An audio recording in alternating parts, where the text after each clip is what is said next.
एक छोटे से गांव में आरव नाम का एक गरीब लेकिन बहुत ईमानदार लड़का रहता था। उसके पिता लकड़ी काटकर परिवार का पालन पोषण करते थे। एक दिन आरव जंगल से लौट रहा था, तभी उसे रास्ते में एक भरा हुआ बटुआ मिला। बटुए में बहुत सारे पैसे और एक पहचान पत्र था। आरव के मन में थोड़ी देर के लिए लालच आया कि इन पैसों से वो अपनी माँ की दवा खरीद सकता है और नए कपड़े भी ले सकता है। लेकिन फिर उसे अपने पिता की सीख याद आई, बेटा, ईमानदारी ही इंसान की सबसे बड़ी दौलत होती है। आरव ने बटुए में लिखे पते पर जाकर मालिक को ढूंढने का फैसला किया। काफी दूर चलने के बाद वो एक बूढ़े व्यापारी के घर पहुंचा।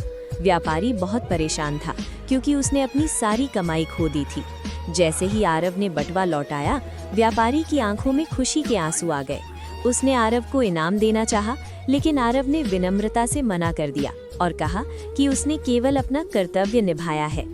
आरव की ईमानदारी से प्रभावित होकर व्यापारी ने उसके पिता को काम देने का प्रस्ताव रखा और आरव की पढ़ाई का खर्च उठाने का भी वादा किया।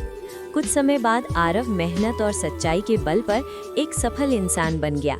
गांव के लोग उसकी मिसाल देने लगे और बच्चों को उसकी कहानी सुनाकर ईमानदारी का महत्व समझाने लगे। सीख: सच्ची ईमानदारी कभी व्यर्थ नहीं जाती, उसका फल हमेशा मीठा होता है।